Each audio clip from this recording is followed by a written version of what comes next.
দারুণ হয়েছে। বরফ দেওয়াতে ঠান্ডা হয়েছে আর খেতে কিন্তু দুর্দান্ত লাগছে। নমস্কার বন্ধুরা, পিয়ালি লাইফস্টাইল উইথ ভিলেজ ফুডে সকলকে স্বাগত জানাচ্ছি। আজকে দেখো দুটো বেল নিয়ে এসেছি আর বেলের শরবত করবো। কিভাবে করবো পুরো ভিডিওটাই দেখতে থাকো। প্রচন্ড গরম পড়েছে, দুপুরবেলা এরকম বেলের শরবত করলে কিন্তু খেতে দুর্দান্ত লাগবে। আর খুব সাধারণভাবে বেলের শরবতটা করছি। তাহলে চলো আমার সাথে তোমরা ভিডিওটা দেখতে থাকো, খুব ভালো লাগবে। দুটো বেল নিয়েছি, বেলটা কম বেশি তোমরা নিয়ে নিতে পারো। এবার বেলটা ফাটিয়ে নিচ্ছি। দেখো ফাটানোর সাথে সাথে সুন্দর একটা গন্ধ বেরিয়েছে, মিষ্টি একটা গন্ধ। আর বেলটা দেখো কি পাকা, দারুণ হয়েছে। বেলের কালারটা কিন্তু খুব সুন্দর। এবার প্রথম এই বেলটা আমি পরিষ্কার করে নিয়ে নেব আর এই বেলটা সাইডে রাখছি। একইভাবে দুটো বেলই কিন্তু আমি নিয়ে নেবো। দেখো এই জায়গায় চামচ দিলাম, চামচের সাহায্যে নিয়ে নিচ্ছি। বাচ্চারা বেল খেতে চায় না, এইভাবে বাচ্চাদের শরবত করে দেবেন বা আইসক্রিম করে দেবেন, যাই করুন না কেন বাচ্চারা কিন্তু খুব পছন্দ করে খেয়ে নেবে। আর বেলের গায়ে দেখো অনেকটা কিন্তু কাদ লেগে আছে, এইভাবে চামচ দিয়ে আমি কেটে কেটে পরিষ্কার করে নিয়ে নেব। দেখো দেখে কিন্তু লোভ লাগছে, একটা মিষ্টি গন্ধ বেরিয়েছে।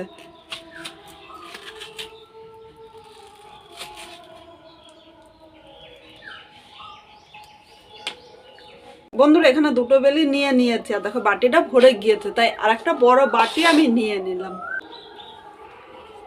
এবার এর মধ্যে বেলগুলো আমি নিয়ে নেব। এই বাটিটার মধ্যে কিন্তু বেলটা মাখা যাবে না, কারণ বাটিটা ছোট হয়ে গিয়েছে। এই বাটিটা এক সাইডে রাখলাম, কারণ বাটিটা কিন্তু কাজে লাগবে আমার। এবার এর মধ্যে অল্প জল নিলাম, খুব বেশি কিন্তু এখন জল দেব না। এবার বেলগুলো হাত দিয়ে ভালো করে এইভাবে কষলিয়ে নেবো, কারণ এর মধ্যে কিন্তু দানা আছে, আর দানাগুলো কিন্তু বের করে নিতে হবে। আর দানাগুলো বের করতে গেলে কিন্তু বেলটা আগে একটুখানি এইভাবে মেখে নিতে হবে।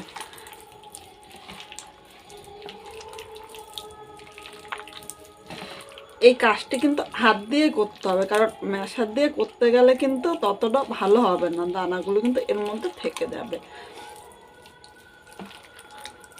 বেলের মধ্যে আরেকটু আমি জল দেবো, কারণ বেলটা প্রচণ্ড গাঢ় হয়ে গিয়েছে। সামান্য একটু জল দিয়ে বেলটা একটু পাতলা করে নেব।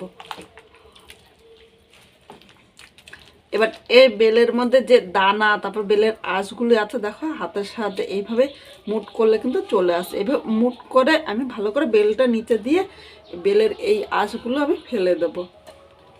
আমি এইভাবে হাত দিয়ে করছি, তোমরা ইচ্ছা করলে ছাঁকনি দিয়েও করতে পারো, কিন্তু আমার মনে হয় ছাঁকনি না দিয়ে এইভাবে হাত দিয়েও পরিষ্কার করে নেওয়া যাবে।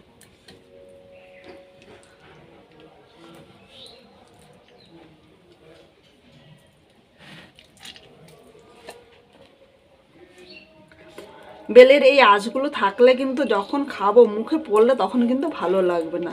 তাই তোমরা যেইভাবে পারো বেলটা ভালো করে পরিষ্কার করে নেবে। এই গরমের মধ্যে প্রতিদিন কিন্তু আমাদের বেল খাওয়া উচিত, কারণ বেল কিন্তু আমাদের পেট পরিষ্কার করতে সাহায্য করে।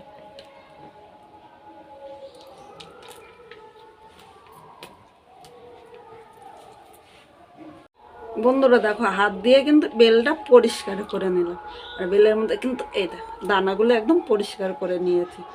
এর মধ্যে কিন্তু আর দানা নেই, দেখেছো? এই দেখো বেলের মধ্যে কিন্তু আর দানা না। আর এখানে দেখো কতটা দানার বেলের আঁশ বেরিয়েছে। এবার বেলটা কিন্তু আমি আর পাতলা করব না, কারণ বেলের মধ্যে আর পাতলা করলে কিন্তু ততটা খেতে ভালো লাগে না। এবার এখানে আমি গুঁড়ো চিনি নিয়েছি। গুঁড়ো চিনির পরিবর্তে তোমরা কিন্তু বড় চিনিটাও নিতে পারো, কিন্তু বড় চিনিটা দিলে একটু মিশতে টাইম লাগে, আর গুঁড়ো চিনিটা খুব সহজে মিশে যায়। এবার এই জায়গায় 3 চামচ চিনি নিলাম। তোমরা মিষ্টি যেরকম খাবে সেই হিসাবেই কিন্তু নিয়ে নেবে। মিষ্টিটা একটু কম বেশি হলে অসুবিধা নেই। এর সাথে 1/2 চামচ বিট লবণ দিলাম। খুব বেশি কিন্তু এর সাথে উপকরণ মেশাতে লাগবে না। এবার বিট লবণ ও চিনিটা এই শরবতের সাথে ভালো করে মিশিয়ে নেব। আমি চিনি দিয়েছি, চিনির পরিবর্তে তোমরা কিন্তু গুড়ও ব্যবহার করতে পারো। গুড় কিন্তু আমাদের শরীরের পক্ষে অনেক উপকার করে। যখন গুড় থাকে আমি তখন গুড় দিয়ে করি, আর যখন গুড় না থাকে তখন কিন্তু চিনি দিয়েই করতে হয়, কারণ বেলটা কিন্তু এই মিষ্টি ছাড়া সেরকম ভালো লাগে না। আর যারা মিষ্টি পছন্দ করে না তারা শুধু বিট লবণ দিয়ে এইভাবে মিশিয়েও খেতে পারো। বিট লবণ দিয়ে খেতেও কিন্তু খুব ভালো লাগবে। কিন্তু একটু মিষ্টি হলে বাচ্চারা কিন্তু খুব পছন্দ করে।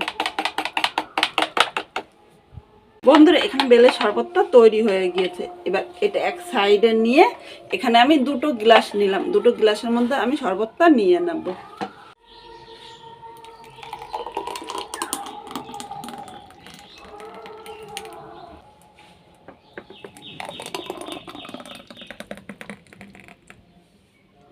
এবার এর মধ্যে আমি 2 টুকরো বরফ নিয়ে নিলাম। বরফটা দেওয়াতে বেলের শরবতটা খেতে কিন্তু আরো ভালো লাগবে। বরফটা এর সাথে মিশিয়ে নিলাম। উফ, দেখেই লোভ লাগছে, কিন্তু দেখতে যতটা সুন্দর হয়েছে খেতে কিন্তু ততটাই সুস্বাদু হবে। এইভাবে করে দিলে বাচ্চারা খুব পছন্দ করবে। বেলের শরবতটা তৈরি হয়ে গেছে, এবার খেয়ে বলছি তোমাদের কিরকম হয়েছে। দারুণ দারুণ হয়েছে। বরফ দেওয়াতে ঠান্ডা হয়েছে আর খেতে কিন্তু দুর্দান্ত লাগছে। তা তোমাদের কিরকম লাগলো কমেন্ট করে জানাতে কিন্তু ভুলো না। আর এরকম আরো ভিডিও দেখতে চাইলে অবশ্যই আমার পাশে থেকো, যাতে নতুন নতুন ভিডিও শেয়ার করার জন্য তোমাদের সাথে অনেক উৎসাহ পাই। আর ভালো লাগলে পরিবারের সবার সাথে কিন্তু শেয়ার করে দিও, তারাও আমার ভিডিওগুলো দেখতে পায়। তোমাদের পুরো ভিডিওটা দেখার জন্য অসংখ্য ধন্যবাদ। কোথা থেকে দেখছো অবশ্যই কমেন্ট করে জানিয়ে, যাতে তোমাদের পরের ভিডিওতে ধন্যবাদ জানাতে পারি।